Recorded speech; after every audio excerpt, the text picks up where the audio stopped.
Recording in progress. Hola, muy buenas noches a todos. ¿Cómo están? Espero que hayan tenido un buen día.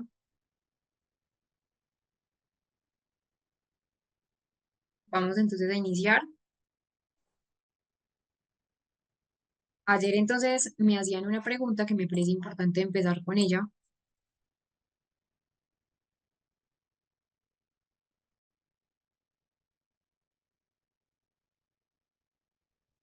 y era la diferencia entre síndrome y trastorno.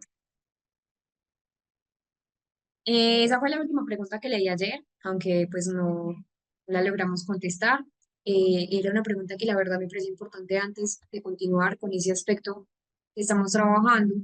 Y la diferencia entre síndrome y lo que es un trastorno, en este caso trastorno, el espectro autista, radica en el nivel de conocimiento médico sobre lo que son las causas, sobre lo que son los orígenes, cómo se organizan, cómo se jerarquizan también esa parte de la sintomatología. Empecemos por lo que es un síndrome y ya luego empezamos a explicar un poco lo que es un trastorno, que es el caso en que nos aplica. Entonces, cuando hablamos de un síndrome, es un conjunto de signos, es un conjunto también de síntomas que van a ocurrir juntos. Es decir, eh, tanto síndromes como síntomas hacen parte de la condición clínica, una condición clínica determinada. Ejemplo, un síndrome de Down, ¿cierto? Que también lo vamos a ver. Entonces se conocen unas causas genéticas claras que tienen entonces unos signos y unos síntomas. El síndrome de la Tourette, donde entonces hay causas neurológicas que pues aún todavía no son completamente claras, pero las hay, síndrome de lo que era, ¿cierto? De Angelman, y que describe como tal el síndrome un patrón clínico que es observable, ¿cierto? Sin necesidad de explicar el origen como tal. Pero cuando hablamos de un trastorno, hablamos ya de una alteración en la parte neurobiológica, en la parte de la función mental que va a afectar ese funcionamiento, valga la redundancia, ese funcionamiento a nivel adaptativo de la persona. Por ejemplo, en el síndrome, en el trastorno del espectro autista, que hablamos entonces de niveles de gravedad o niveles de apoyo que necesita la persona. Entonces, la causa, por ejemplo, suele ser, digamos, más desde los mecanismos fisiopatológicos o los mecanismos psicológicos que están implicados. Entonces, por ejemplo, un trastorno depresivo mayor, un trastorno por déficit de atención o sin hiperactividad, trastorno de ansiedad generalizada, trastorno del espectro autista, que es el que estamos hablando en el diplomado. Entonces, ¿por qué es importante? Porque acá empieza a enfocarse más en ese impacto a nivel funcional y tiene entonces unos criterios muy establecidos, muy definidos, tanto en el DSM versión 5 y tanto en el CIE 11 que en ese momento estamos. Entonces, el síndrome es un conjunto de síntomas, mientras que el trastorno hay una alteración funcional o una alteración también a nivel psicológico. No siempre en el síndrome hay una causa conocida, por ejemplo, en el síndrome de la Tourette, que se ha estado investigando, y en el trastorno es un poco más frecuente definirlo. Entonces, importante mencionar porque en el trastorno, por ejemplo, el foco de atención está en esa disfunción adaptativa y el diagnóstico es más clínico, más funcional, mientras que en el síndrome es más clínico y a nivel de lo descriptivo. No sé si de pronto la persona que me hizo la pregunta el día de ayer está por allí en la clase y si de pronto ya se le aclaró un poco la duda o quiere que le amplíe un poco más como la definición. Ahora sí, vamos a continuar con lo que estábamos trabajando el día de ayer, ya teniendo claro la diferencia en lo que es un síndrome y lo que es un trastorno, que la verdad es una pregunta sumamente importante. Ayer hablábamos un poco sobre lo que es la etiología del trastorno del espectro autista. Hablábamos cuál es la frecuencia, entonces mencionábamos que decir una frecuencia exacta, puede ser difícil en muchos casos, porque es que sabemos que es un espectro, entonces desde lo más leve hasta lo más grave, y que ese mismo espectro va a variar de una persona a otra, va a variar de una edad a otra.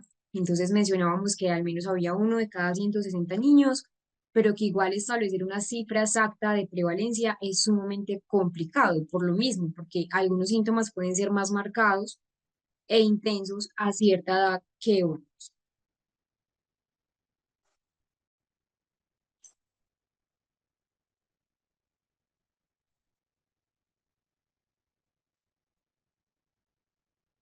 Y mencionábamos también entonces lo que eran las diferencias clínicas o las entidades clínicas de lo que era el autismo en las mujeres y el autismo en los varones. Que el autismo en las mujeres es un poco, digamos, más, intereses un poco más convencionales, pero siguen siendo intereses restringidos y repetitivos de la conducta, que se necesita más preparación, más conciencia sobre el autismo en las mujeres.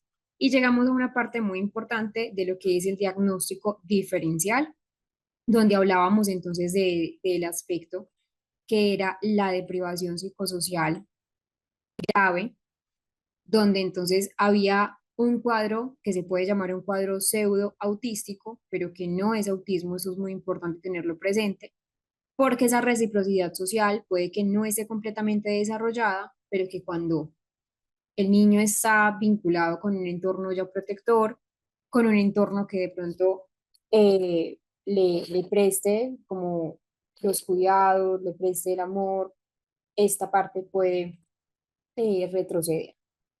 Habíamos hablado de este, creo que eso está muy claro, que no tiene nada que ver con el trastorno del espectro psicótico.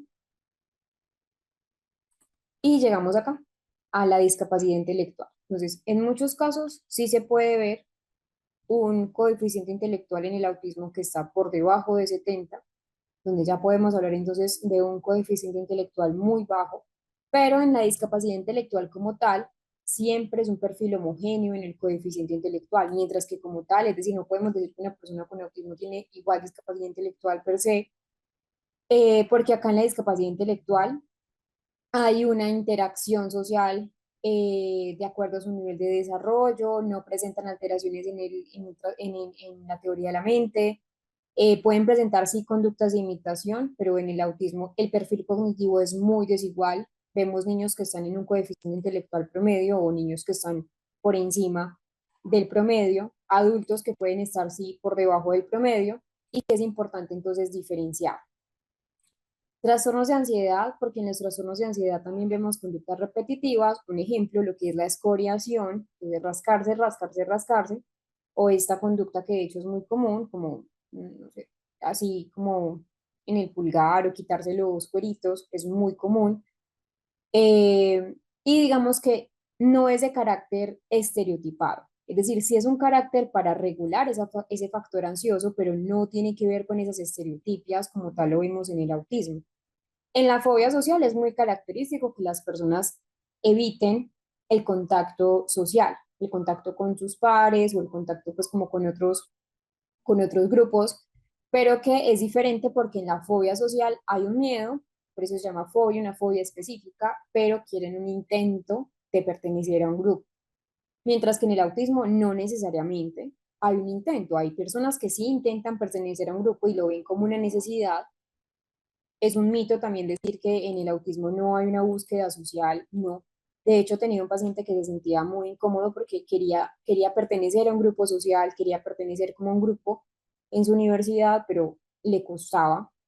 Entonces sí le generaba cierta tristeza, cierta frustración, pero en general, en los trastornos de ansiedad siempre hay una búsqueda de, siempre hay un querer dejar esa fobia social.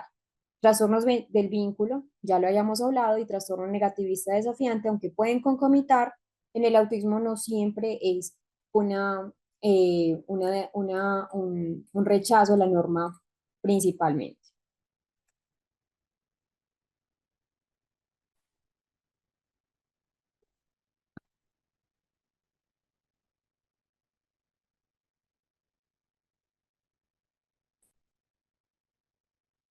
Tenemos el síndrome de Rett, que esto pues ya lo expliqué, esto me lo voy a saltar. Y tenemos una encefalopatía epiléptica que es muy común en los trastornos epilépticos, que es el síndrome de Landon-Kleffer, donde se va a caracterizar porque es una aparición súbita o que incluso puede ser gradual, pero por gradual me refiero que incluso también es insidioso en días, en meses, muy corto, de una afasia epiléptica. Es decir, es una pérdida adquirida del lenguaje secundaria a una encefalopatía epiléptica. Es el síndrome de Landin-Kleffer, que suele iniciarse entonces tras un periodo de neurodesarrollo típico. Ya tienen que tener una adquisición previa del lenguaje. Yo no puedo perder lo que nunca he adquirido, por eso se llama afasia, una pérdida funcional del lenguaje, pero adquirida por esta encefalopatía y que hay una regresión del lenguaje, pero que no tiene que ver con esa parte del autismo, sino que el electroencefalograma muestra alteraciones específicas. Acá la pregunta es si una persona con encefalopatía epiléptica puede cursar con autismo. Sí, no son mutuamente excluyentes, pero que una no va a explicar la pérdida funcional del lenguaje de la otra. Ahora hablemos de este tema, de cuáles son las causas y cuáles son los factores de riesgo para el trastorno del espectro autista. Recuerden que en una clase ya habíamos revisado lo que eran entonces los signos más característicos del autismo a los 2 años, antes de los 2 años que puede haber como un signo de alarma. Pero veamos ahora cuáles son esas posibles causas que se han empezado a investigar a lo largo del tiempo. Recuerden que incluso había una investigación que era lo de las madres nevera, que habíamos hablado que eso no tiene relación, es decir, no es causa de pronto que la madre o el padre no tengan un buen patrón de crianza. No, obviamente influye, pero no influye en el diagnóstico como tal. Entonces, los investigadores como tal aún no saben qué es lo que desencadena, qué es lo que desemboca a trastorno del espectro autista, pero sí se sabe cuáles son algunos factores de riesgo, es decir, nos han hecho ciertas sugerencias que la parte genética interactuando con la parte de lo que es el componente del ambiente, en este caso es la palabra que más se acomoda y es la epigenética, cómo el ambiente y la genética van a trabajar, van a interactuar. Tenemos entonces varios factores. Primero, tener hermanos con trastorno del espectro autista, que aumenta la probabilidad de que si ya hay otra persona en el grupo familiar, en ese grupo primario, con trastorno del espectro, es mucho más probable que alguien más de la familia también presente la sintomatología de trastorno del espectro. Tener un padre o una madre mayor en edad afecta un poco más esas mutaciones de novo, es decir, mutaciones espontáneas, tener ciertas afecciones genéticas, como por ejemplo la parte del cromosoma X frágil y tener un peso bajo al nacer, que ya habíamos visto, que hay dos factores. Un factor que puede ser ambiental, factor que puede ser genético, pero que de los diagnósticos que se conocen, 20% es una causa conocida, 80% es una causa que no se sabe el por qué. Veamos algunas bases neurogenéticas del trastorno del espectro autista.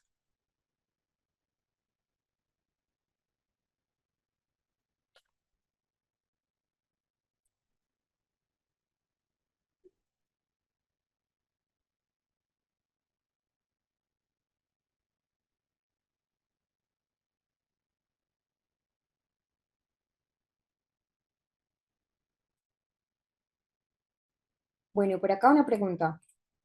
¿Un niño con TEA puede presentar autismo selectivo? Eh, Esta pregunta no la hace Génesis.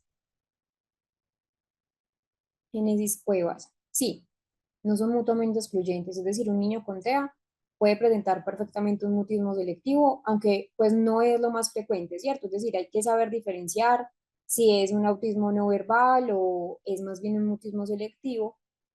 Pueden coexistir, sí, pero en general tienen características que a veces se pueden superponer. Por ejemplo, en el autismo no verbal, lo que va a dificultar si es un autismo no verbal o es más bien eh, la parte de un, de un mutismo selectivo. De pronto las personas que no saben o que desconocían o que desconocen de pronto ¿Qué es un mutismo selectivo? Antes de entrar a ver lo que son las bases neurogenéticas, es un trastorno, pero que se caracteriza que se engloba dentro de esos trastornos de ansiedad, donde el niño habla con normalidad, el niño se expresa con normalidad, es decir, ya tuvo una adquisición del lenguaje previo, pero solamente se limita a hablar bien, pues o a hablar de manera fluida en algunos contextos, por ejemplo, solo en la casa, pero no habla con otros, no habla en el colegio,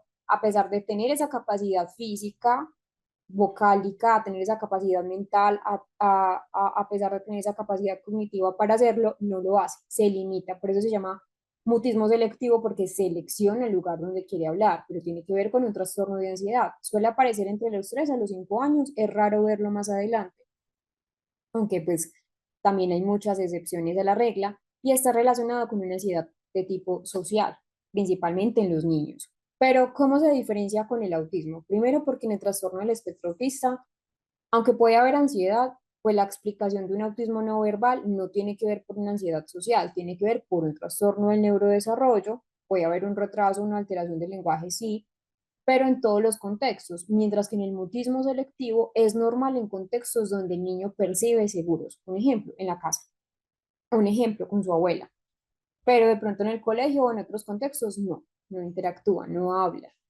Y que la interacción social en el autismo suele tener, como ya lo hemos revisado, ciertas dificultades que son innatas en la interacción social, mientras que en el mutismo selectivo, como les menciono, tiene que ver con ese englobe de fobia social, de ansiedad social. El niño desea interactuar, pero el miedo lo bloquea.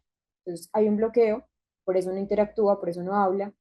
Y como tal, en el mutismo selectivo no hay intereses repetitivos o restringidos.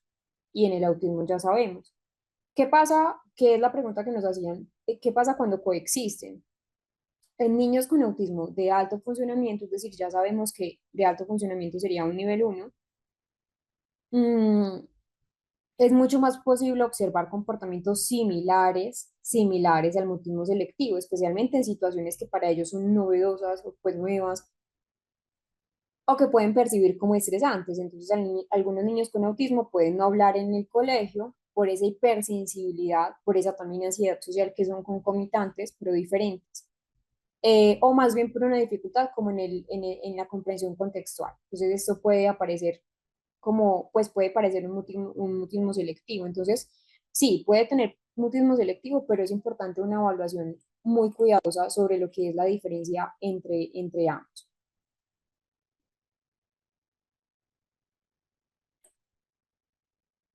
Bueno, por acá veo algunas preguntas. Sí, hay personas con TDAH en universidad. El TDAH no limita la parte cognitiva. De hecho, hay personas con TDAH con alto funcionamiento cognitivo.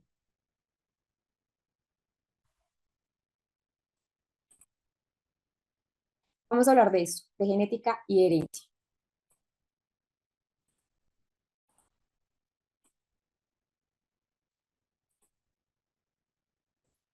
Entonces, cuando hablamos de genética y herencia, hablamos de las bases neurogenéticas, hay que hablar que primero hay una alta heredabilidad. Es decir, pues antes de entrar a conocer esto, cuando hablamos de las bases neurogenéticas del autismo, nos referimos a todos esos factores genéticos, todos los factores neurológicos que van a contribuir o que van a influir a ese desarrollo del trastorno del espectro autista. Como tal, ya les había mencionado que las causas exactas del autismo no están completamente comprendidas. Sí se ha logrado identificar que tanto factores genéticos como esas alteraciones en en el desarrollo como tal del cerebro van a jugar un papel crucial en la aparición. Pero hablamos de la primera parte, que es la genética y la herencia, donde hay una alta heredabilidad, es decir, se estima que esos factores genéticos expliquen entre un 50% a a un 90% de ese desarrollo, ese riesgo de desarrollo del autismo. Ahí es donde los investigadores han podido demostrar que si un niño tiene autismo, hay una mayor probabilidad de que un hermano, y sobre todo si es un hermano gemelo, también tenga autismo.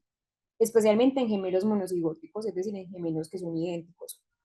Mellizos serían disigóticos, pero no, en gemelos monocigóticos, donde entonces también hay múltiples genes implicados. Entonces, ya sabemos que hay alterabilidad, un 50, un 80%, o incluso un 90%, hay múltiples genes implicados.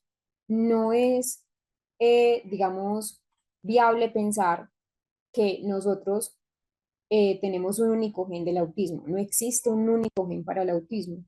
Entonces, en lugar de eso, en lugar de un único gen para el autismo, se cree que el autismo está relacionado con muchas variaciones genéticas, con múltiples variaciones genéticas que se han podido identificar incluso en más de 100 genes que pueden estar asociados con un mayor riesgo de desarrollar autismo.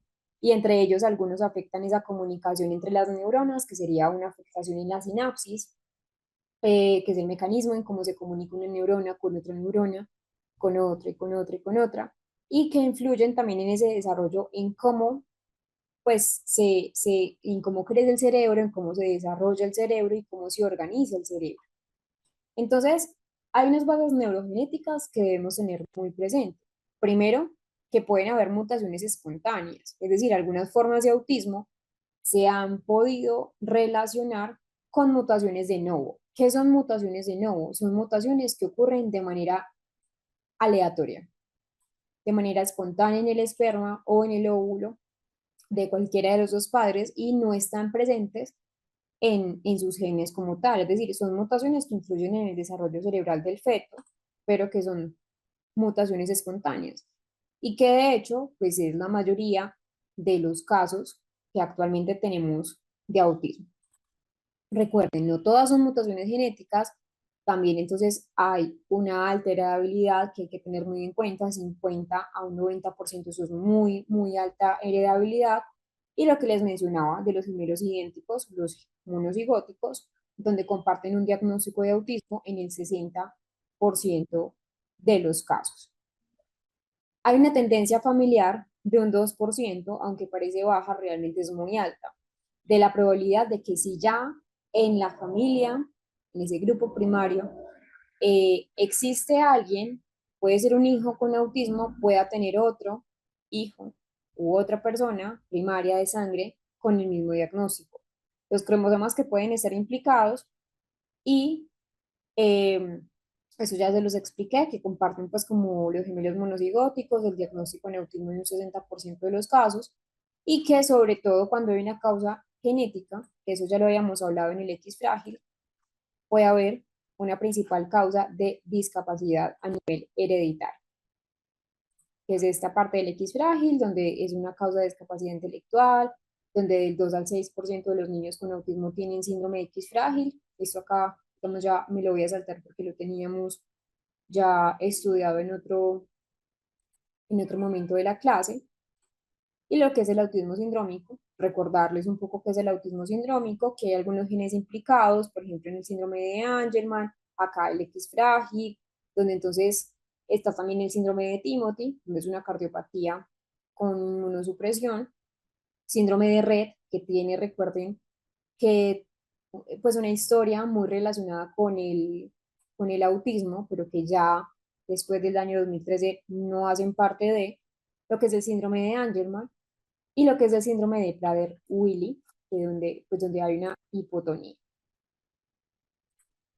Vamos a ver esas bases neurobiológicas, pero antes de ello,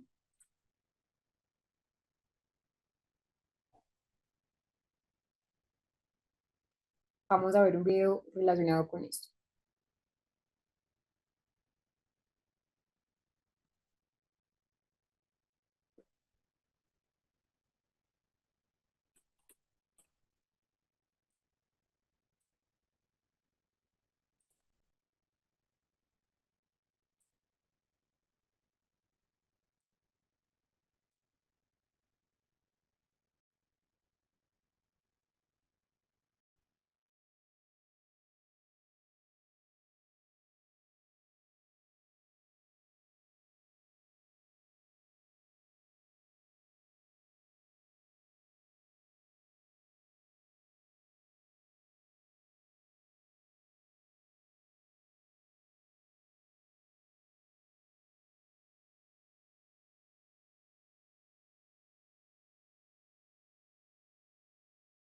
Recording in progress.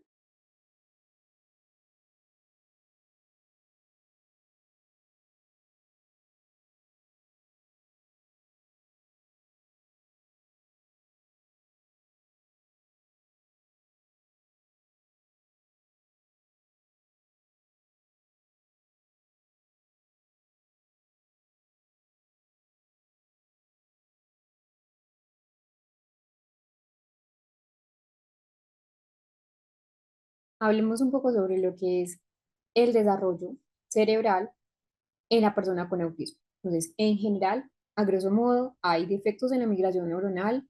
Podemos ver una alteración en la sinaptogénesis a nivel cortical, una mayor densidad dendrítica, menor poda neural, entonces menos células cerebelosas y menor poda neural. En general, cuando hablamos entonces del desarrollo del autismo, debemos tener en cuenta todo ese cronograma de neurodesarrollo típico. El crecimiento cerebral es muy acelerado en la infancia, es decir, en muchos niños con autismo el cerebro crece más rápidamente de lo usual, de lo normal, con respecto a los cerebros neurotípicos en esos primeros años de vida, es decir, especialmente entre los 6 y los 24 meses hay mayor eh, eh, conexiones neuronales, es decir, hay un exceso de sinapsis. Es importante entonces también hablar que igual esto no es algo positivo, es decir, esa conectividad neuronal alterada hace que la sinapsis sea un poco enredada y ese crecimiento va a afectar principalmente áreas relacionadas con la percepción sensorial, con la parte del lenguaje, con el ámbito de la interacción social y posteriormente este crecimiento cesa, es decir, es un crecimiento que se estabiliza o que incluso puede reducirse un poco más comparado con niños neurotípicos. Y acá hablamos entonces de otro componente importante y es la hiperconectividad cerebral. Hay un exceso de sinapsis, por eso se habla que hay un crecimiento que es acelerado. Entonces, en niños de antes de los 2 años hay 40.000 sinapsis nuevas por, por minuto, es decir, por segundo. Eso es muchísimo, eso es exagerado. Y poco a poco, a medida que el cerebro se va especializando, las áreas se van a ir mielinizando, se van dejando estas conexiones más útiles, pero esto es algo que no ocurre en el autismo. Es decir, en el autismo no hay una buena poda neural. ¿Qué es la poda neural? Es como una analogía. Si tuviéramos un jardín, en los jardines hay malezas, en los jardines hay de pronto ciertos crecimientos que no van, que no son anormales, que son anómalos y se podan. Lo mismo pasa en el cerebro. Hay muchas conexiones, pero no todas las conexiones cerebrales van a ser útiles y por eso empieza esa poda sináptica. Pero resulta que en el autismo la poda sináptica solo llega a un porcentaje, al 16%, mientras que en las personas neurotípicas, en un adolescente, llega a un 50%.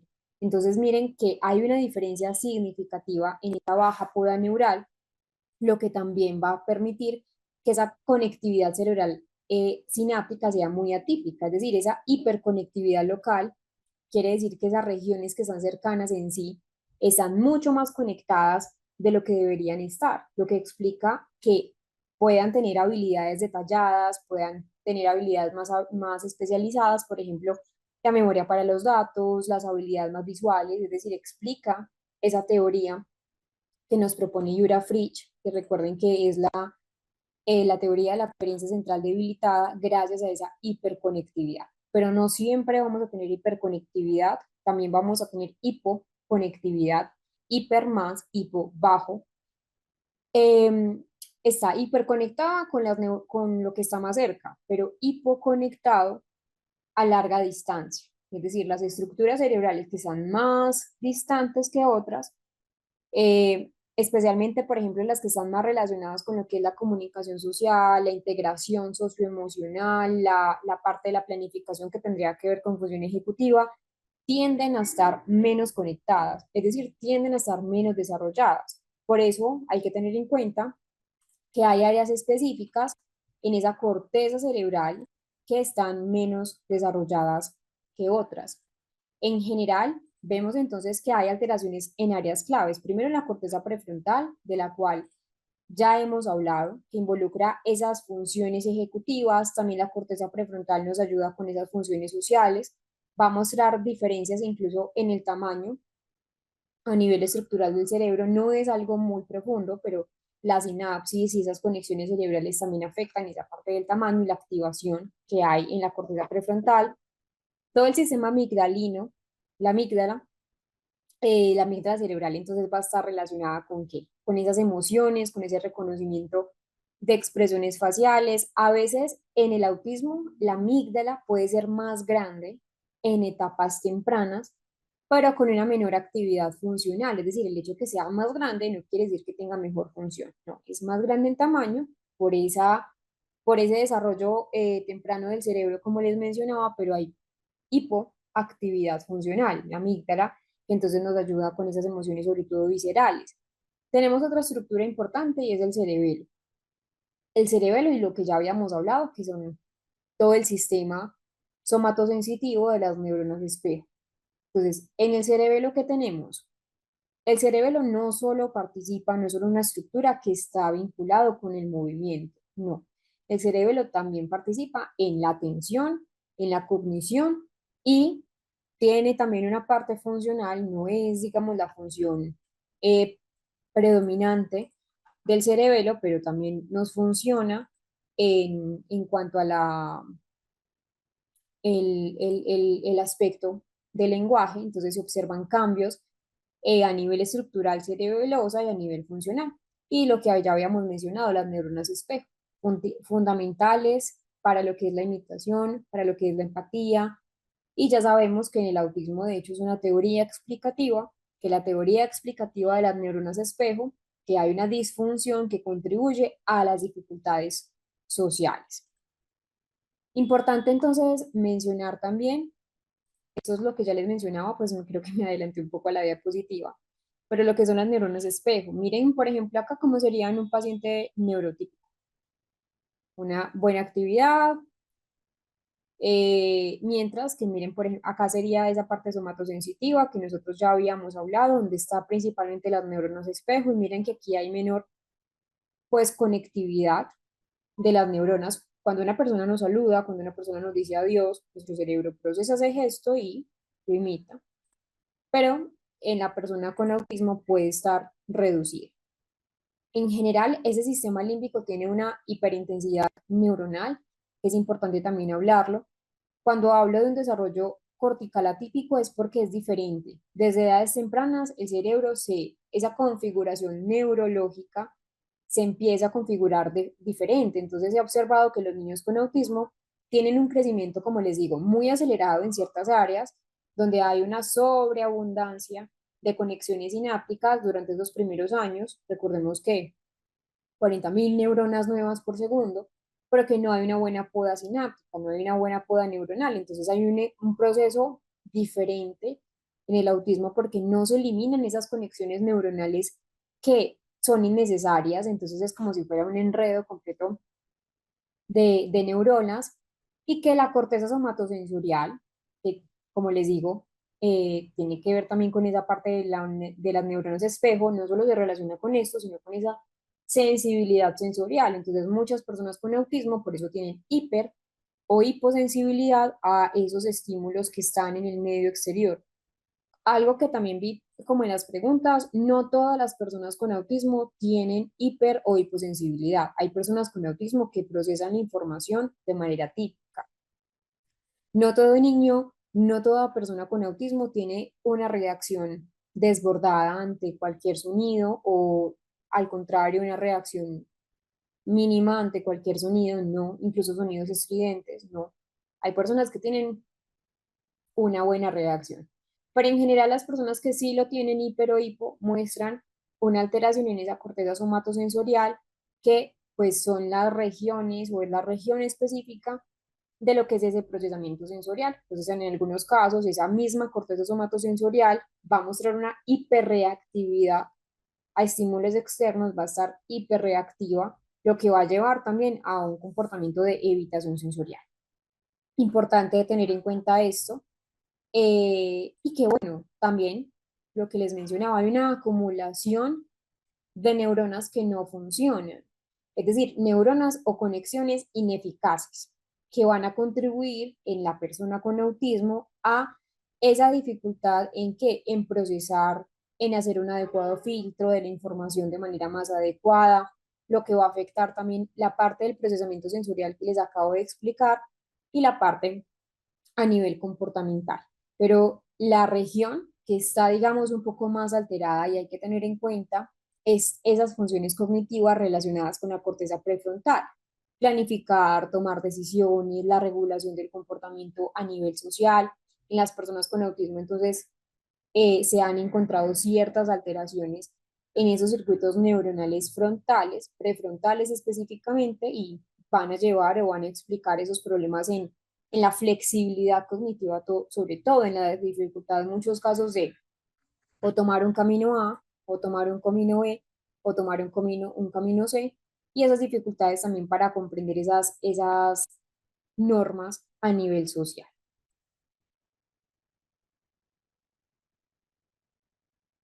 Hasta el momento como tal, no se ha identificado un marcador biológico totalmente único, totalmente confiable, eso hay que tenerlo muy presente. Se continúa con esa parte de las investigaciones, ya sabemos que hay múltiples genes implicados, pero que también algo en esa parte del desarrollo cerebral, no solamente están las alteraciones en áreas principales, sino que también ya hemos visto que hay factores genéticos, factores epigenéticos. La epigenética es algo que debemos tener muy en cuenta, es decir, ese desarrollo cerebral en el autismo está influenciado por la genética. Eso ya creo que está claro y que se han identificado muchos genes, más de 100 genes que están relacionados con esas funciones sinápticas, esa migración neuronal, el desarrollo cortical, pero que no solamente influye la genética, sino también esa parte del ambiente, lo que es la epigenética, es decir, factores epigenéticos, modificaciones que no, pues que no cambian de la parte del ADN, pero que sí afectan la expresión del ADN, van a estar influenciados por el ambiente perinatal, prenatal, prenatal antes, perinatal durante, ¿cierto? Y la parte de la neuroquímica. Hay muchos cambios en la neuroquímica de la persona con autismo. Uno de ellos es, por ejemplo, el GABA, el glutamato, la dopamina, la serotonina, que se han relacionado con síntomas del trastorno del espectro autista, donde hay un desequilibrio, un funcionamiento diferente a la persona neurotípica. Entonces, claro, estos GABA, glutamato, serotonina, dopamina, empiezan a tener un desequilibrio que va a afectar esa excitabilidad de la neurona, esa plasticidad sináptica y también, por ejemplo, dopamina, serotonina, regulación a nivel emocional. Hay que tener en cuenta que el desarrollo, ya sabemos que el cerebro es neuroplástico, el cerebro tiene plasticidad y el desarrollo a largo tiempo también o a largo plazo también debemos tenerlo en cuenta en el trastorno del espectro. Aunque el desarrollo temprano es muy clave, pues en todos, no solamente en el autismo, el cerebro con autismo sigue cambiando, sigue adaptándose durante la infancia, la adolescencia, la vida adulta. Por eso es tan importante entender esa intervención temprana, porque va a influir pues, significativamente en lo que es la trayectoria del desarrollo cerebral. Por eso entonces la importancia de un diagnóstico temprano, de un adecuado diagnóstico para poder tener pues una adecuada intervención. Vamos a ver lo que es la epigenética y cómo se puede relacionar con esa parte del autismo.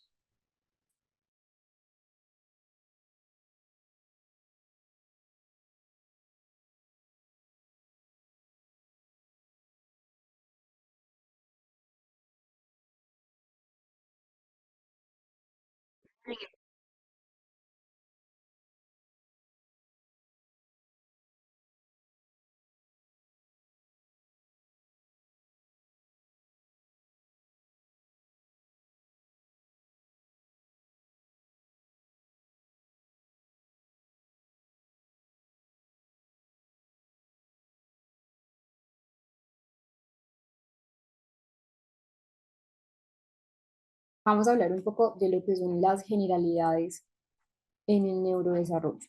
A nivel general, no solamente centrándonos en lo que es el trastorno del espectro, vamos a mirar cómo es el neurodesarrollo, cuáles son los hitos esperados, cuáles son las edades esperadas y teniendo en cuenta esto, ahí es cuando vamos a darnos cuenta cómo es la desviación o cómo puede darse el retraso en algunos trastornos del neurodesarrollo.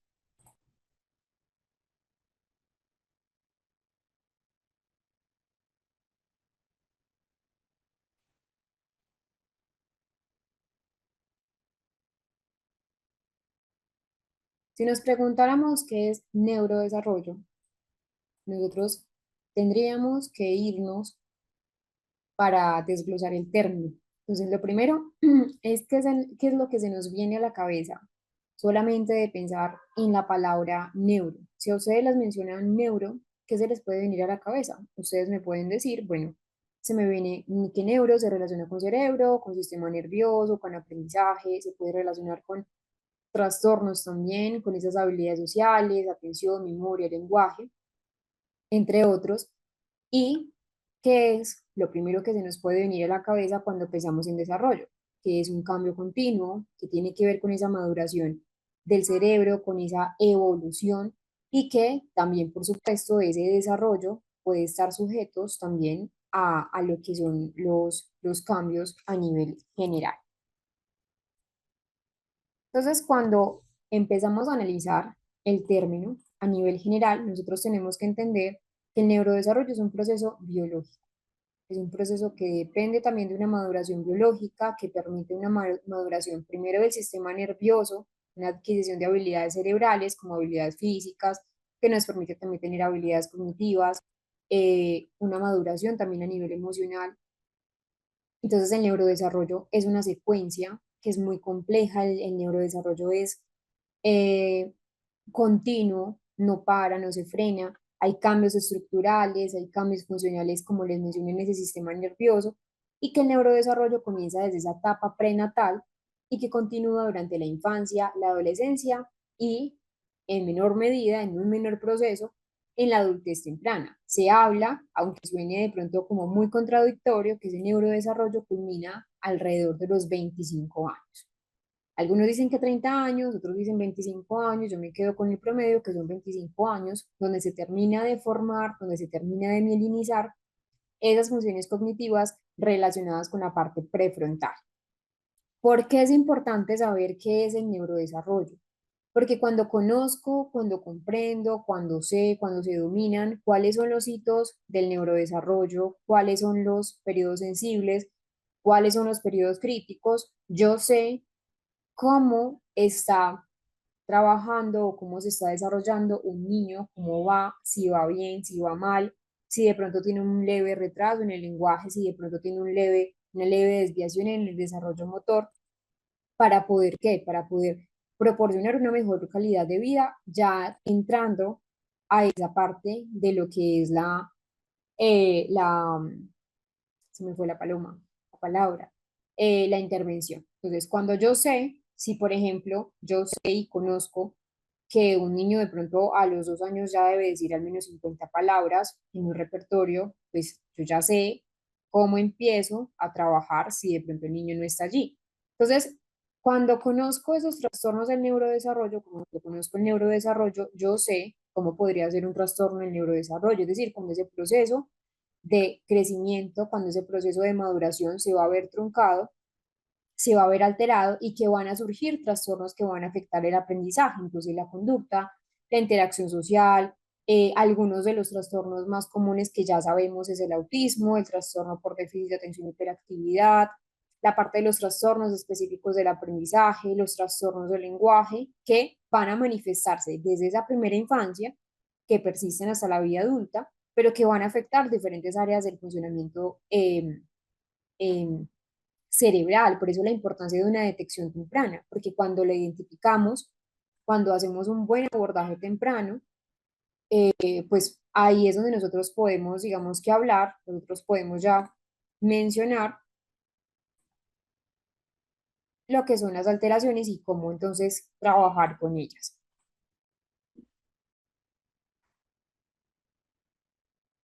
Tenemos entonces tres aspectos clave: la parte prenatal, lo perinatal y lo postnatal. Cuando hablamos de lo prenatal, ¿a qué hacemos referencia? A esa parte de donde se forman las estructuras básicas del sistema nervioso, Entonces acá tenemos que hay parte o hay causas de afectación en ese sistema del neurodesarrollo, en esa formación del neurodesarrollo, que pueden darse más por la mamá. Si hay un consumo de sustancias psicoactivas, va a afectar obviamente el feto. Si hay un consumo de tabaco, si hay consumo de alcohol y también la madurez parental. Cuando me refiero a madurez parental es, por ejemplo, padres que ya o madres que sobrepasan los 35, 36 años, que es la edad idónea a nivel biológico para poder, digamos, gestar sin tener mayor riesgo.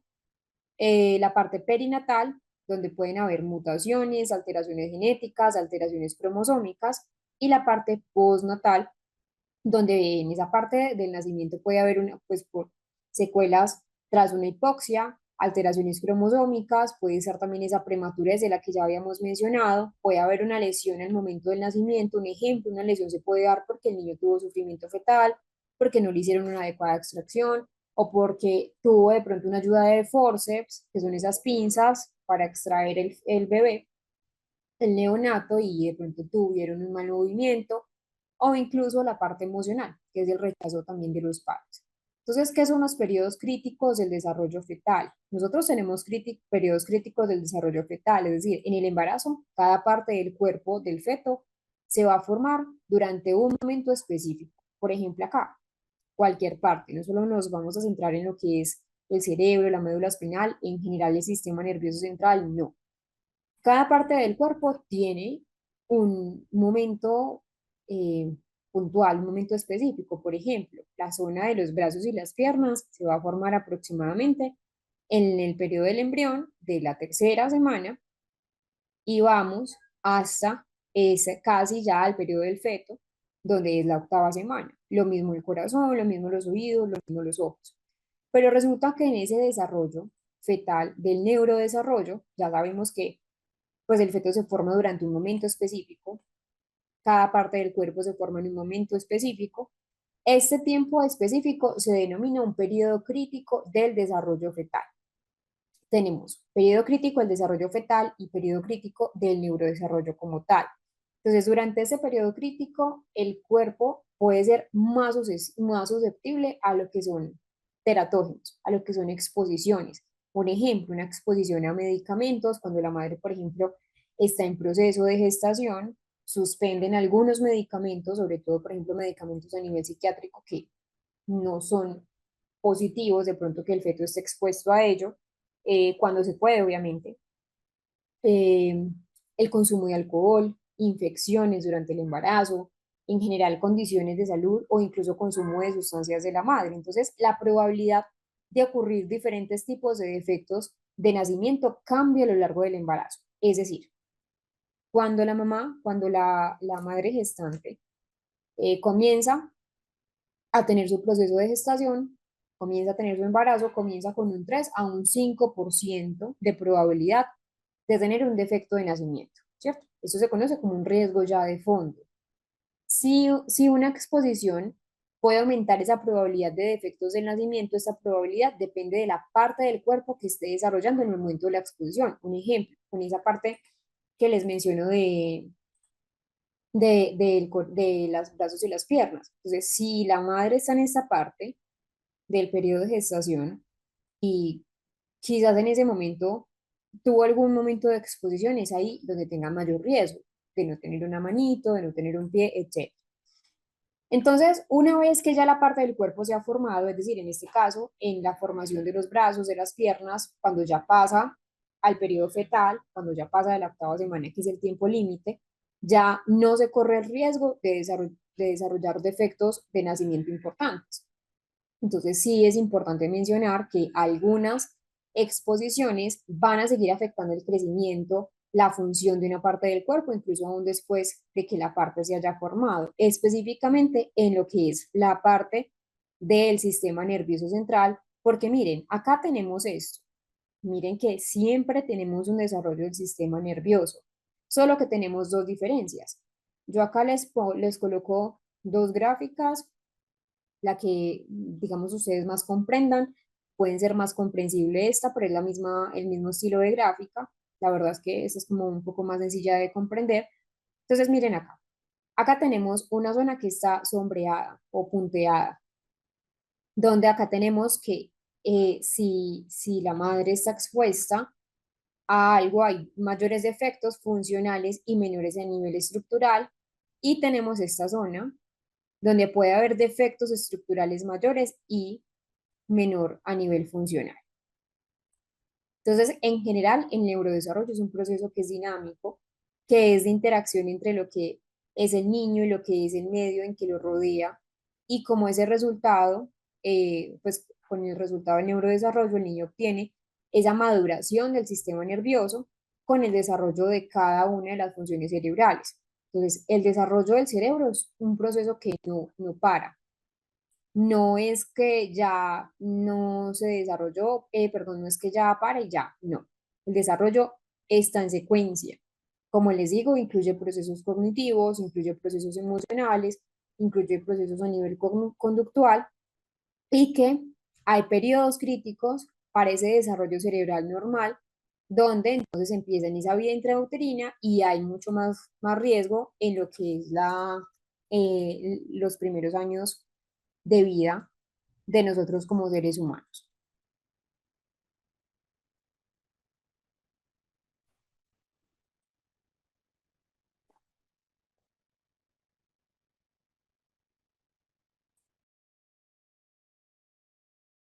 Recording in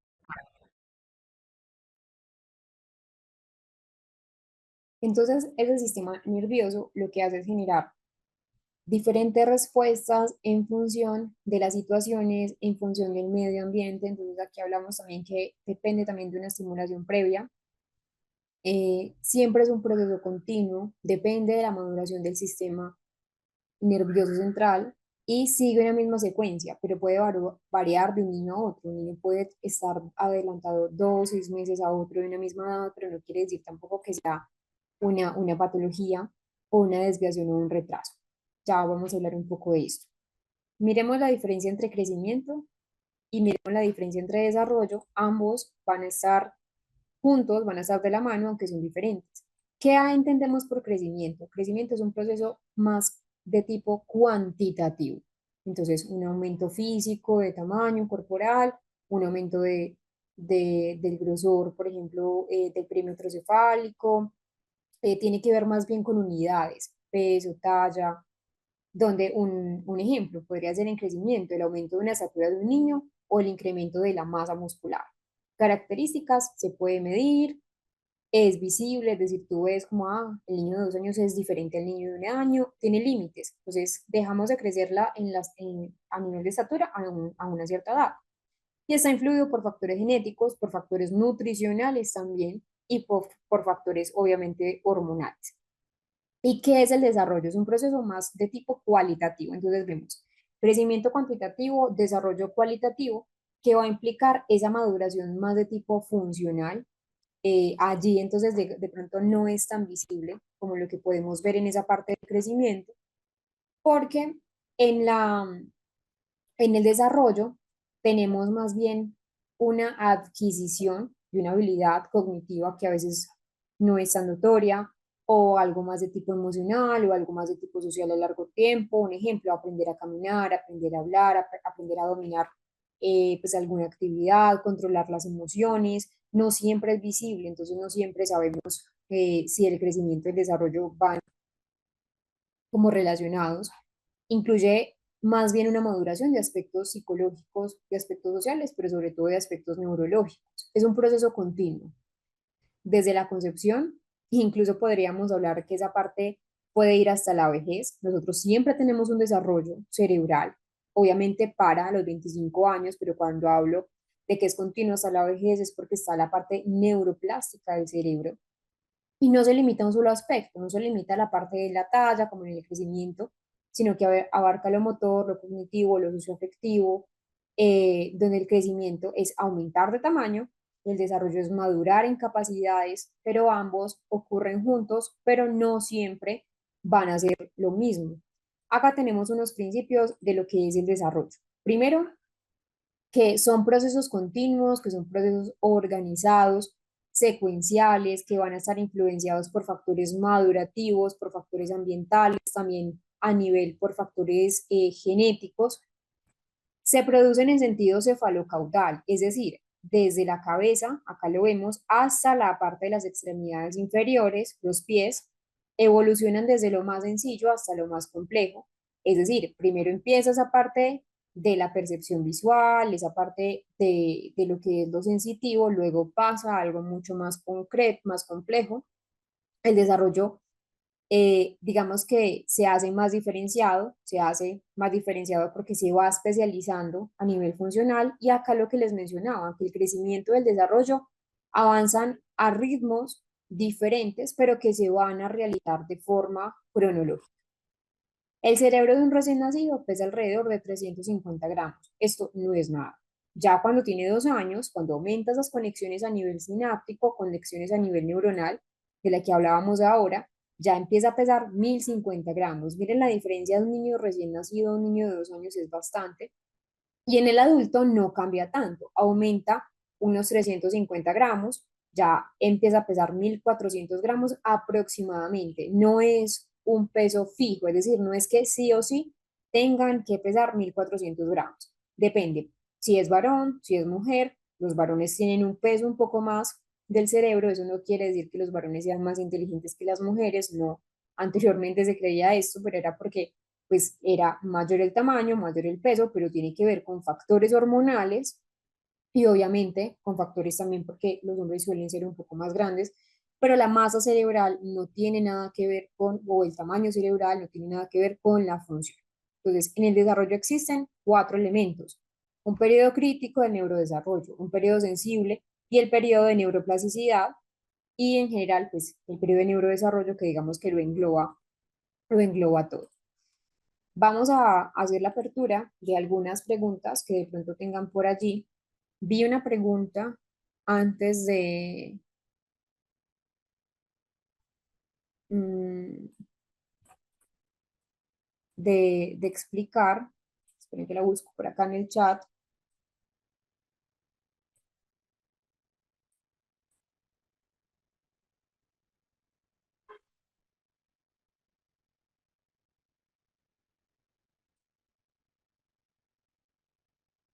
Ya la vi. Este mes, el secretario de Salud de Estados Unidos, esto es un comentario. Este mes, el secretario de Salud de Estados Unidos hablaba sobre la creación de un grupo de investigación sobre las vacunas que se les pone a los niños sobre los metales pesados que las mismas contienen. Entonces, hasta la fecha, como tal, pues no se ha pues, como anunciado oficialmente, pero sí, digamos que son acciones que se empiezan como a adelantar en relación con los metales pesados, lo que ya habíamos hablado muchas veces, empiezan pues como a generar ciertos diagnósticos a nivel del neurodesarrollo, pero como tal, pues no se ha como generado a la fecha como un, una investigación formal.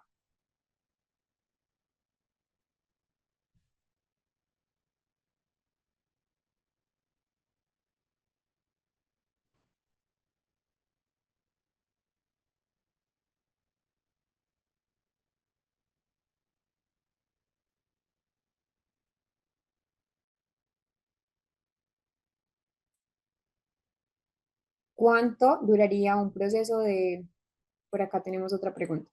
¿Cuánto duraría un proceso de diagnóstico para confirmar o descartar si un niño de 5, 6 años tiene o no trastorno del espectro autista? Entonces recordemos que ya se está empezando a diagnosticar desde más temprana edad.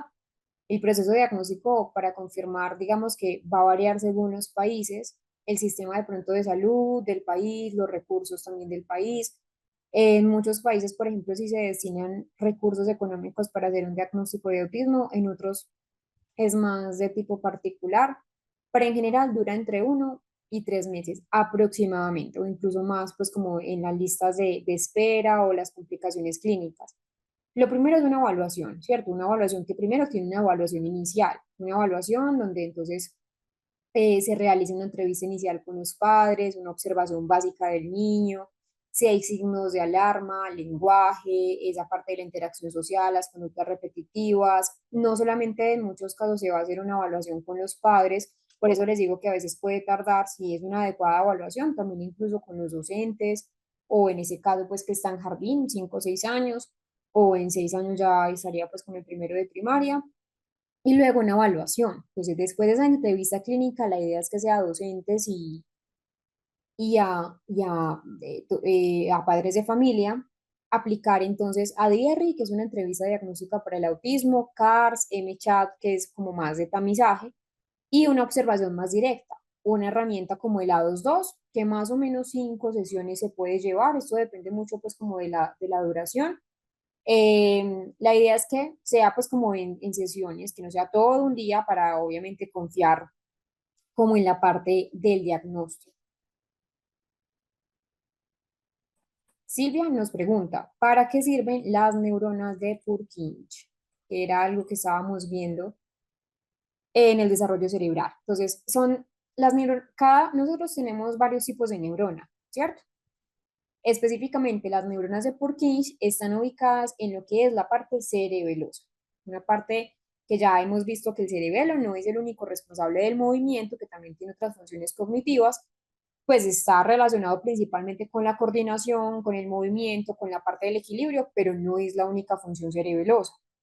Y aquí la pregunta que nos hace Silvia, ¿para qué sirven? Primero, el control de movimiento, tanto fino como un control coordinado. Entonces, reciben señales de otras neuronas. Todas las neuronas están conectadas, ¿cierto? No actúan de manera individual. Entonces, lo que hacen las neuronas de Purkinje es empezar a procesar toda esa información a nivel de la motricidad fina y luego envían a través de sinapsis, a través de una señal de salida, al resto del sistema motor de ese cerebelo, regulando esa actividad de los movimientos, como el tono muscular, el equilibrio, un aprendizaje también motor tiene que ver con las neuronas de Purkinje. Aire, esa parte de la causa para que los niños tengan autismo, recuerda que ya la revisamos durante toda la clase del día de hoy,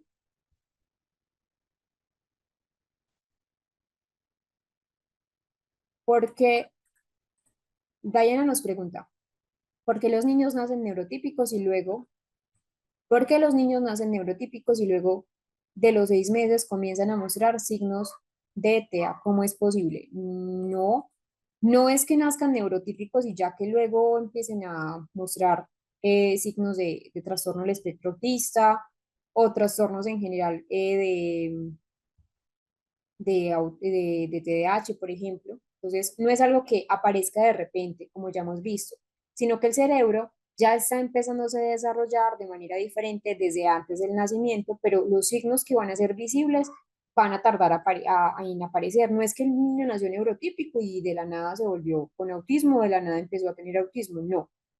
Los primeros años de vida, sobre todo los primeros meses, pueden ser muy sutiles. En esos primeros meses de vida, el cerebro social, el cerebro comunicativo, ese desarrollo de esos ámbitos de los bebés es muy limitado. Incluso la comunicación de los bebés son muy limitados. Pues el bebé se comunica por llanto, entonces va cambiando de diferente, pues de diferente tipo de llanto para sus diferentes necesidades, pero todos los bebés lloran, todos los bebés sonríen, miran un poco y es fácil de pronto no notar las diferencias.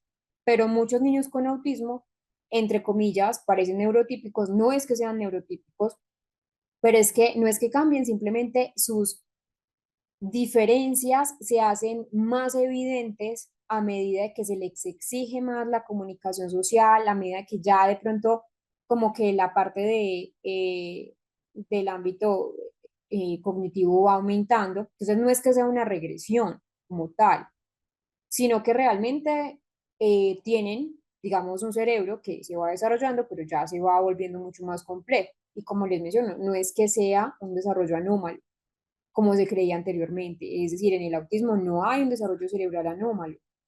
Es un cerebro que es diferente al resto de la población. Es decir, nosotros hablamos de un término estadístico, ¿cierto? La normalidad en término estadístico, es decir, la normalidad es donde está la mayoría de la población. Y lo que se desvía es diferente. Y el hecho de que sea diferente no es que sea incorrecto. Entonces, no es que tengan un desarrollo neurotípico, para aquí cerrar la pregunta de Dayana, sino que empiezan a, digamos que, a verse limitados en esa comunicación social, en esa interacción, y es allí donde empiezan de pronto a verse o a notarse algunos cambios.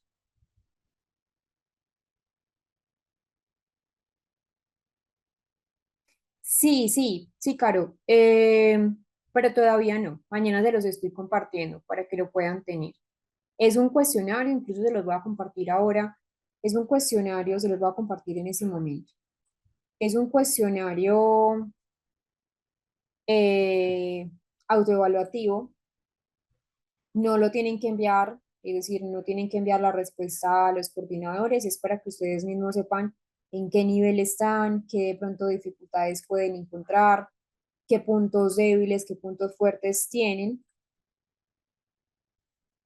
Es este de acá ya, ese es el enlace del formulario, pero se los voy a mostrar a nivel de la pantalla.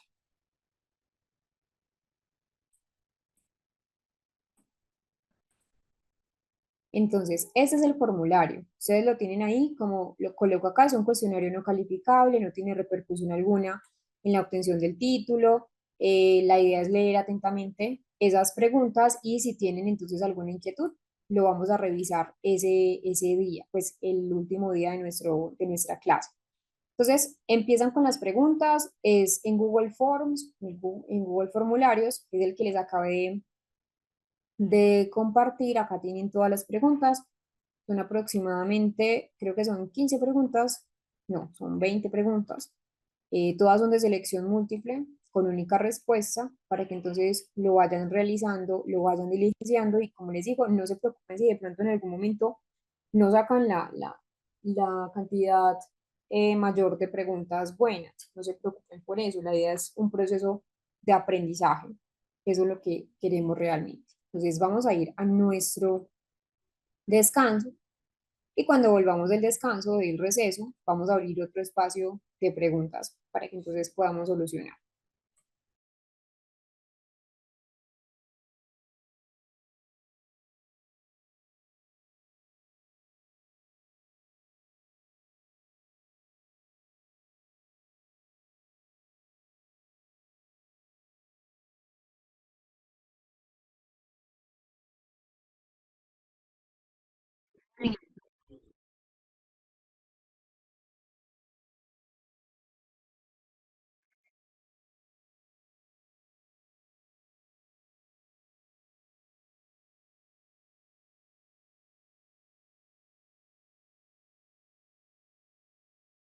Hablemos entonces de lo que es un hito y de lo que es también parámetro del tiempo, que ambos van de la mano. Entonces, un hito es cuando tenemos una adquisición de una conducta, una habilidad, una destreza específica. Recuerden que antes estábamos hablando de lo que era desarrollo y crecimiento, que van de la mano. Ahí es donde se cumplen esa parte de los hitos específicos que se deben lograr a una edad específica. Por eso se habla de parámetro temporal o parámetro del tiempo, porque es cuando tenemos una adquisición de cualquier habilidad, sea motora, sea cognitiva, sea a nivel social, y que esos parámetros de tiempo dependen de periodos sensibles y dependen también de unos periodos que son periodos críticos. Entonces, hay unas etapas del neurodesarrollo donde el cerebro no, es decir, el cerebro no se desarrolla en todas las partes de igual manera. Existen áreas que maduran antes que otras y que hay momentos donde el cerebro está más sensible, el cerebro está mucho mejor preparado o más receptivo para poder desarrollar ciertas habilidades que lo que van a hacer es que nos van a permitir empezar a mejorar ese ciclo vital, mantener el ciclo vital de nosotros como seres humanos. Entonces, esas etapas del neurodesarrollo, esos periodos críticos, periodos sensibles, son mecanismos que van a regular esa parte cerebral y son unas especies de ventanas, ventanas temporales, una más amplia en tiempo que otra, pero que permiten el desarrollo óptimo de un ser humano. Hablemos del primero, de lo que son los periodos críticos del neurodesarrollo. Entonces, la duración de los periodos críticos van así, de los 0 a los 5 años es cuando tenemos un desarrollo de los sentidos, del oído, el tacto, la vista, cuando estamos cumpliendo de 1 a 5 años, miren que por ejemplo van en paralelo, hay un desarrollo del lenguaje. Lo primero que vamos a tener en desarrollo son pues nuestros sentidos, luego el lenguaje, con los símbolos, con las ideas, la atención conjunta. Entonces, el periodo crítico es un periodo que corresponde a una ventana temporal, una ventana de tiempo, donde el cerebro está más preparado para aprender las funciones básicas, el lenguaje, esa parte del razonamiento que sería lo último, las funciones superiores, la parte de la habilidad de los sentidos, que es lo primero que se empieza a melinizar, y esos periodos están determinados genéticamente. Pero recordemos lo que ya habíamos mencionado de lo que es la epigenética. Aunque están determinados genéticamente, requieren de una experiencia del entorno, requieren también entonces de una buena estimulación, de que el ambiente sea rico para el niño, que sea entonces, cuando me refiero rico, me refiero entonces que tenga un contacto social, que los padres le hablen, que tenga una buena afectividad, que tenga una adecuada interacción social. Es un proceso que se puede ver interrumpido, ese periodo crítico, por ejemplo, con lo que mencionábamos, con la deprivación socioemocional, donde son niños donde están en un ambiente carente de estimulación. Entonces, depende ese periodo crítico de la estimulación. Entonces, acá la labor de la familia y también la labor de los educadores, sobre todo educadores de la primera infancia, es empezar a estimularlo, empezar a darle interacción, dar un aprendizaje a nivel vicario. Luego tenemos lo que son los periodos sensibles, que son periodos un poco más amplios en cuanto al tiempo. Los periodos críticos son ventanas temporales mucho más cortas, mientras que el periodo sensible es mucho más amplio, es decir, es un periodo donde se da una ventana igual de oportunidades para que ese cerebro, para que el niño pueda aprender habilidades específicas, como refinar el lenguaje, tener habilidades de orden, de planificación, esa parte de los sentidos, la parte del movimiento. Y el periodo sensible también depende de un concepto que ya lo hemos nombrado un poco a lo largo del diplomado, y es la neuroplasticidad, esa capacidad adaptativa o readaptativa de cómo se modifica el cerebro, de cómo se moldea el cerebro, cómo ese sistema nervioso central tiene la capacidad de readaptarse cuando hay un cambio o cuando existe una noxa cerebral, una alteración cerebral. Si algún órgano del cuerpo se va afectado, pues a nivel cerebral, pues es un periodo donde se experimenta mejor, pues una mejor mejoría, pues una mayor mejoría, perdón. Entonces vamos a ver un video que habla sobre la neuroplasticidad y ya voy a profundizar un poco más porque es un concepto muy importante en ese concepto del neurodesarrollo. Recording in progress.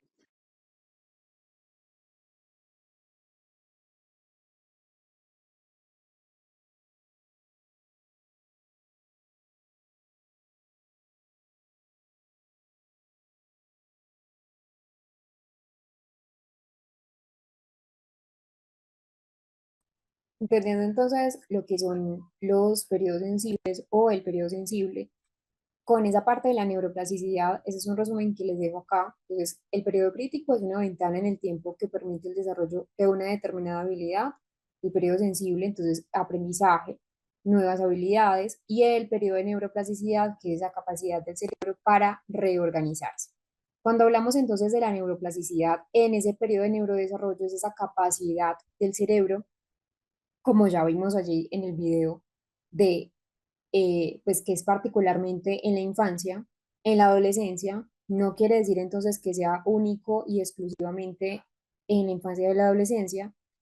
Muchas investigaciones también empiezan a demostrar que la neuroplasticidad también se encuentra en esa parte de la adultez, en menor medida obviamente, pero también está, pero que también es una capacidad que depende mucho de cómo nosotros demos esa neuroplasticidad, es decir, es cambiar, adaptarse, reorganizarse en función de las experiencias, en función del entorno, en función de los estímulos que le podamos brindar al cerebro, es decir, la alimentación en el cerebro infantil es sumamente crucial, el entorno estimulante es sumamente crucial, es uno de los procesos, de hecho, la neuroplasticidad más importantes que nos permite construir un cerebro sano, unas redes neuronales óptimas.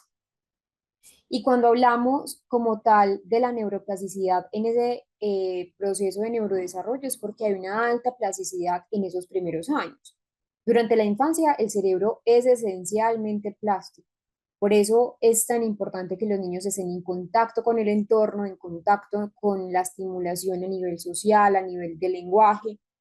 Muchas veces, aunque creo que ya no pasa tanto, padres de familia que de pronto son primerizos o que de pronto no tienen la guía adecuada, piensan que hablarle a los niños, en este caso un recién nacido, es completamente inoficioso y al contrario, los niños cuando escuchan a sus padres, cuando escuchan las personas pues que son sus figuras de apego, empiezan a generar también conexiones neuronales que de hecho van a necesitar posteriormente. Entonces, esa plasticidad, esa alta plasticidad en los primeros años de vida permite que el niño aprenda rápidamente habilidades. Primero caminar, hablar también, esa parte de la regulación de las emociones y que también hablábamos ahora de lo que es la poda sináptica.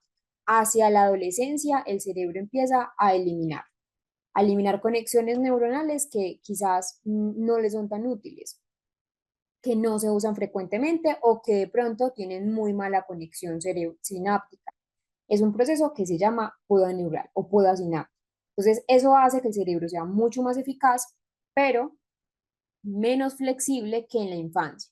Por eso es importante aprovechar ese periodo de neurodesarrollo porque hay una alta sensibilidad a la parte de la experiencia, es decir, ese desarrollo cerebral depende también de qué experiencias le vamos a dar al niño, si son estimulación tempranas, si es el vínculo afectivo, si es el juego, como la nutrición, si es un ambiente enriquecido, va a potenciar mucho más, obviamente, que los ambientes a nivel de la negligencia. Entonces, acá tenemos esto, que durante la niñez se produce una inmensa actividad cerebral que nos permite entonces tener o adquirir habilidades importantes para el resto de la vida en la persona.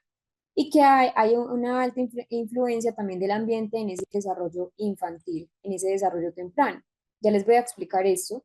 Pero entonces, cuando hablamos de la neuroplasticidad en el neurodesarrollo, por ejemplo, un niño que sufre una lesión cerebral, que era la niña también del video, una lesión cerebral, supongamos, a los 2 años. Va a recuperar más fácilmente esa parte del lenguaje porque todavía no ha cumplido con el desarrollo completo del lenguaje. Es decir, el cerebro está mucho más preparado para adquirir esa habilidad. Otras áreas del cerebro se van a reorganizar a tiempo para compensar un poco esa lesión cerebral que tuvo a los 2 años. Entonces, un entorno rico de interacción verbal, de interacción social, de afecto, va a potenciar el desarrollo del lenguaje y esa inteligencia emocional en el niño. Por eso es tan importante la intervención temprana. En resumen, esa neuroplasticidad en el neurodesarrollo nos permite también eh, saber que a más temprana edad, más temprano, pues a más temprana edad se haga un adecuado diagnóstico, una adecuada intervención y mejores resultados.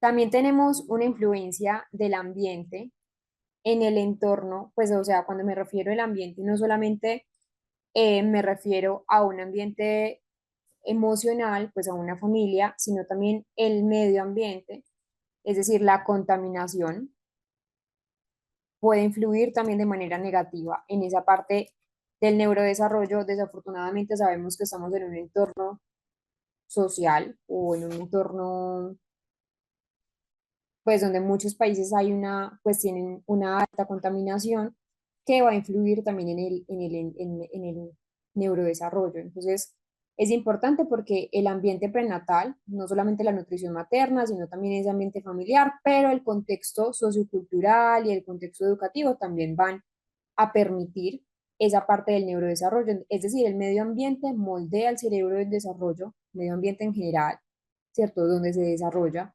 eh, Cómo se conectan las neuronas, cómo el niño adolescente piensa, siente, se comporta. Cuando tenemos un entorno seguro, un entorno estimulante, va a ser fundamental para un desarrollo óptimo. Y también sabemos lo de la epigenética. El ambiente no es solo por sí solo y la genética no es sola por sí sola, es decir, van de manera conjunta. Es decir, La expresión de los genes también se moldea a través del ambiente en el que estamos, el contexto sociocultural, el acceso a la salud, por ejemplo. Una atención médica adecuada en edades críticas del desarrollo puede prevenir o puede mitigar ciertas alteraciones, que es lo que realmente se quiere en la parte de la salud, porque actualmente digamos que hay mucha precariedad en el acceso a la salud o en el contexto sociocultural. Cuando tenemos niños que están expuestos a violencia, que están expuestos a traumas, sea ellos directamente los que reciban el golpe o sea ellos directamente los que reciban el trauma, pues esas experiencias adversas tempranas, abuso, negligencia parental, un trauma, van a alterar ese desarrollo del circuito límbico. De hecho, hicieron una comparativa entre un cerebro de un niño donde creció en un entorno pues sano, un entorno protector, versus un niño que creció en un entorno pues lleno de negligencias, como las conexiones en ese sistema límbico, como incluso esa parte del hipocampo, la función amigdalina va a tener obviamente disfunción. Entonces, es importante todos los entornos, ambiente familiar, ambiente prenatal, el ambiente educativo, el ambiente sociocultural, para prevenir, digamos, ciertas alteraciones.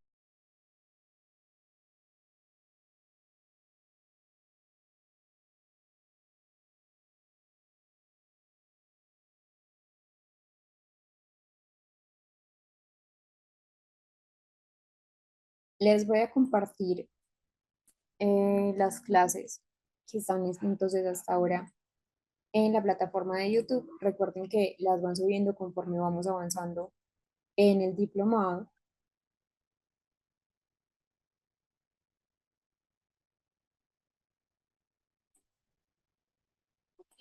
Ya allí está la clase 5. Les voy a compartir la clase 1 para que ustedes vean el desplegable de toda la lista. Y la última, esa es la clase 1 que les acabo de compartir al chat. Y la clase número 5,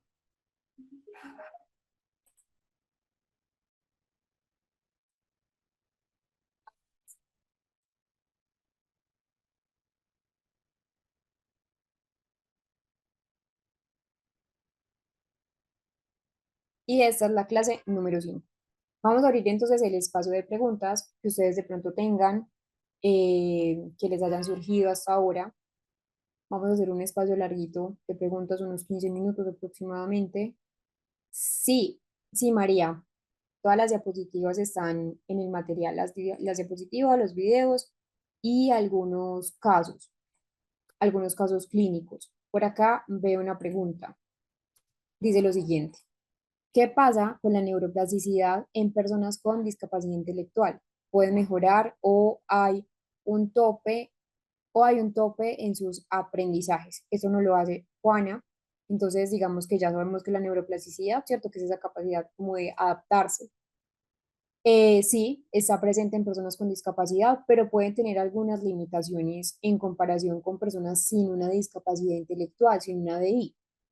Las personas con discapacidad intelectual sí pueden mejorar sus habilidades cognitivas, sí pueden mejorar sus habilidades adaptativas o en general sus habilidades a nivel funcional a través de estimulación cognitiva, a través de refuerzos cognitivos, a través también de una buena educación, una educación centrada en el DUA, es importante a través de la experiencia, pero como tal, entre comillas, hablar de un techo sería como el techo límite, es decir, ya llegar como a lo máximo, no hay un techo absoluto fijo. Sí hay un ritmo más lento cuando se hace una comparativa con un cerebro de pronto que no tenga discapacidad intelectual. Acá no me refiero solamente a un cerebro neurotípico, en el cerebro neurodivergente, en las neurodiversidades también hay un ritmo bueno de plasticidad cerebral, pero específicamente en la discapacidad intelectual es un ritmo considerablemente más lento, tienen una mayor necesidad de apoyo para consolidar cierto proceso de aprendizaje. La pregunta entonces que nos hace Juana nos dice entonces cómo funciona esa neuroplasticidad en la DI. La plasticidad está conservada, es decir, aún responde a la experiencia, aún responde al entrenamiento, eso es lo más maravilloso del cerebro. aprender habilidades básicas como la lectura, como el cálculo, como la higiene personal, pues como habilidades de la vida cotidiana, la comunicación. Pero digamos que la neuroplasticidad es a un ritmo un poco más lento. En muchos casos, los cambios cerebrales van a requerir como más tiempo, mayores repeticiones, como la ley de la práctica o la ley de la repetición, y un entorno más estructurado, a diferencia de pronto de una persona con un funcionamiento intelectual promedio. No significa que no existan cambios, sí existen cambios, solo que necesita mayor soporte. Igual por eso es lo importante de la intervención temprana. A mayor eh, intervención temprana, pues a menor tiempo de diagnóstico, mayor va a ser la intervención, mayor va a ser ese aprovechamiento de esa plasticidad cerebral, especialmente en esa infancia y la adolescencia. Entonces, como tal, hay un tope de aprendizaje, digamos que si hay límites individuales, no son absolutos, no son predeterminados, no hay un techo último que diga, no es que ya está aquí, la discapacidad intelectual no da más, no, realmente depende primero del tipo y la severidad de una discapacidad intelectual, también el entorno, si es un entorno estimulante, si hay apoyo familiar o no, si hay una educación adaptada, y la presencia también de otros diagnósticos, y por ejemplo hay trastornos del lenguaje como tal.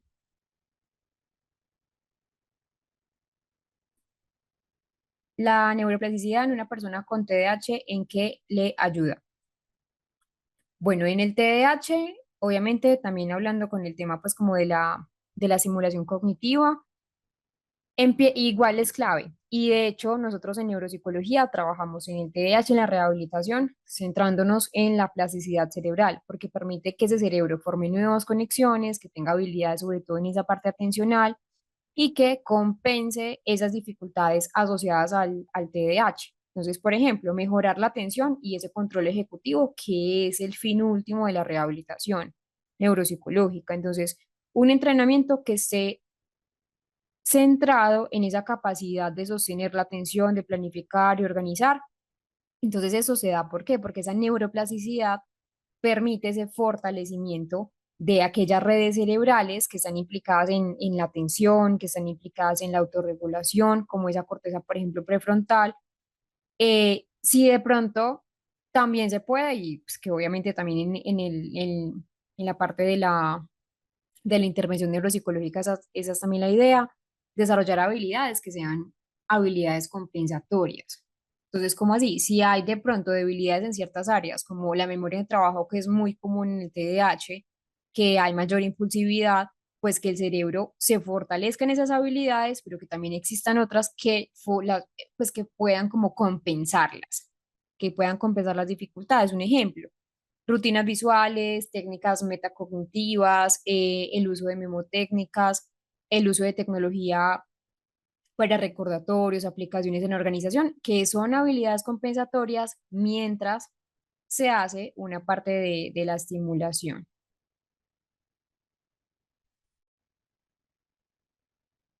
Sí, Keila, ya te lo comparto, ya te comparto el enlace de de la evaluación.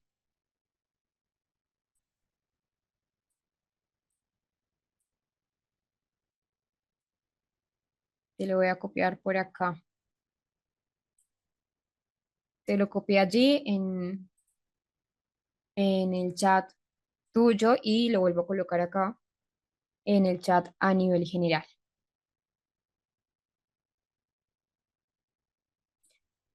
Bueno, esa parte del uso del celular, ayer lo explicamos a nivel general, está también en las grabaciones, esa respuesta del uso de celular y autismo.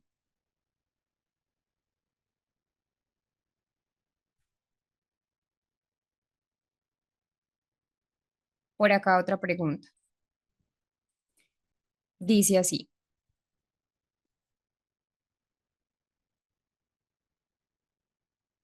¿de qué manera se puede ayudar a un niño que no habla, es inquieto y se distrae y no atiende ni realiza sus tareas? No sé, Aide nos pregunta eso y de Esperanza, pero no está indicando si hay autismo, si no hay autismo. Ah, bueno, por acá veo otra pregunta de Pamela que la tengo pendiente. Entonces, antes de intervenir, es importante saber el por qué, ¿cierto? Como saber el contexto. Ahí no tengo el contexto, si es un niño con autismo, si es un niño con TDAH, bueno, puede haber pues diferentes causas, en general pues pueden ser trastornos del neurodesarrollo, como TDAH, como autismo, como trastornos del lenguaje, también hace parte del neurodesarrollo una discapacidad a nivel intelectual, puede ser también por factores emocionales, es decir, ahí la pregunta que me estás haciendo es de qué manera se puede ayudar a un niño que no habla, que es inquieto y que se distrae, que puede ser por muchos factores como tal. Sí, Karina, el link de los videos está todos en el material de estudio. Ahí está todo, la presentación, las ayudas. Mm, entonces la idea es primero evaluar, ¿cierto? Para saber qué está haciendo, pues qué diagnóstico está haciendo, estimular el lenguaje, si no habla, por ejemplo, si es no verbal, y estrategias, por ejemplo, como una estructura visual, rutinas claras, tiempos de pronto más cortos en las actividades, los reforzadores positivos, entonces reforzar inmediatamente cualquier intento de atención o cualquier intento, por ejemplo, de hacer una adecuada conducta.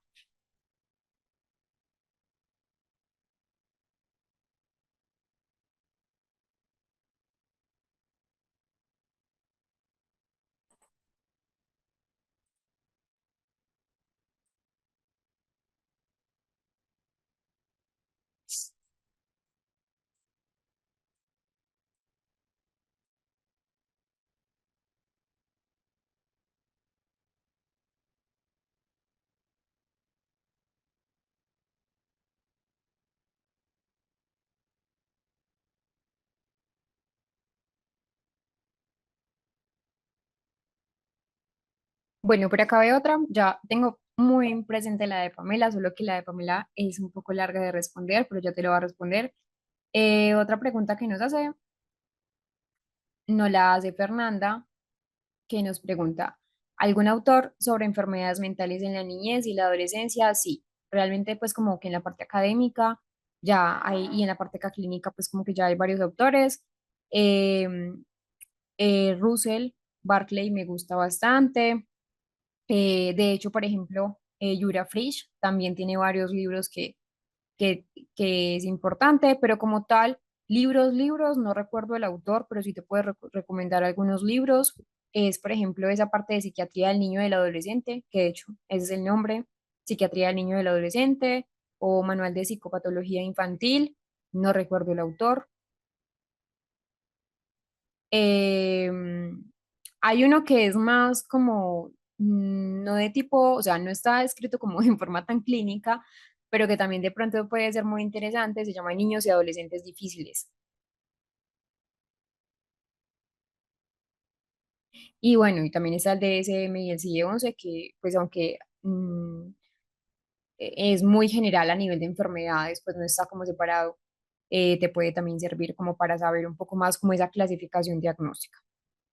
Y ahora sí, esa pregunta que nos hace Pamela, que nos dice, buenas noches, quedé con una duda muy grande. Soy AT de un niño autista, son mellizos y ambos son autistas. Mi pregunta y duda es que el papá de los niños dice que la culpa es de la mamá, que ellos tengan autismo. Perdón, perdón por preguntar recién hace rato. Bueno, entonces, tu duda es porque la mamá, o sea, no entendí exactamente tu duda. Es decir, dice lo siguiente, mi pregunta y duda es que el papá de los niños dice que la culpa es de la mamá que tengan autismo. Bueno, pues no sé si me estás preguntando si la culpa es de la mamá. No, la culpa no es de la mamá. Acuérdate que hubo como una acusación injusta, una acusación errónea de lo que eran las madres nevera, que no es científicamente válida, es decir, fue científicamente infundada, sí, pero que hoy en día sabemos que no es así. La ciencia realmente dice que pues no tiene nada que ver ni con la mamá, no tiene nada que ver con el papá, es decir, es un factor, es algo multifactorial, depende de varios factores, digamos que a nivel genético sí hay una base hereditaria, eso lo sabemos, pero entre comillas no es culpa de uno de los padres sino que hay variantes genéticas, incluso puede ser que el padre sea el portador de novo. Recuerden que teníamos entonces portadores de novo que podían ser en los genes de la madre, genes de los padres que tenían alteración y que van a aumentar ese riesgo y que puede venir de ambos, tanto del papá como de la mamá. Entonces, factores biológicos y factores neurológicos van a estar en ese desarrollo cerebral, pero que como tal, pues no es culpa como de la mamá, pues en general.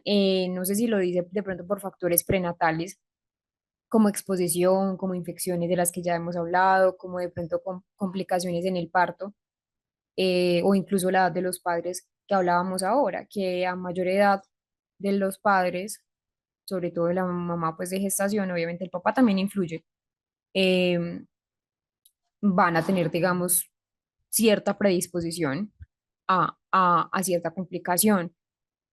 Pero ninguno de estos por sí solos, entre comillas, causa trastorno del espectro. Y como lo habíamos mencionado, aumenta en un 60% mayor la probabilidad de que si tenemos gemelos monocigóticos, pues los dos tengan autismo también. Entonces, ya sabemos lo que no causa autismo, no es la creencia de la madre, no es el estilo de apego de los niños o de los padres también, no son los errores parentales, obviamente la parte parental influye en la crianza, más no en el desarrollo de autismo, ni tampoco en la falta de amor. Entonces, el uso, otra cosa que también han dicho, como no, es que como el niño está tan expuesto a pantallas electrónicas, eso es lo que le causa TDAH o autismo. No, obviamente agrava los síntomas si hay un sobreuso de dispositivos electrónicos, pero no causa por sí solo autismo. Entonces, hay un peligro de no culpar. Cuando uno de los padres culpa al otro, que de hecho es muy común, eso lo vamos a ver en la intervención de cómo trabajar con esto, obviamente afecta emocionalmente a la mamá, porque son dos niños, son gemelos, va a estar vulnerable por el diagnóstico, se rompe también el trabajo de los coequiperos son los padres o la familia, que tanto se necesita realmente en el apoyo terapéutico y el niño también se puede sentir tensionado, se puede sentir conflictuado, aunque no lo diga, lo puede sentir, aunque no lo exprese, y que se perpetúa también lo que no queremos, ese estigma que retrasa el abordaje terapéutico y seguir viendo el autismo como algo negativo, seguir viendo el autismo como algo que, entre comillas, es un castigo, y pues ahora realmente sabemos que incluso hay muchas potencialidades en la parte del trastorno del espectro. Vamos a dejar entonces la clase hasta acá, ya son las 9:30 largas en Colombia. Recuerden que mañana entonces, viernes, también tenemos la clase para que entonces estén muy pendientes. Mañana les vuelvo a compartir nuevamente ese formulario para poderlo diligenciar lo que es el sábado 31 de mayo de 2025, donde terminaríamos entonces el diplomado. Espero que estén muy bien, que puedan descansar y nos veremos nuevamente mañana.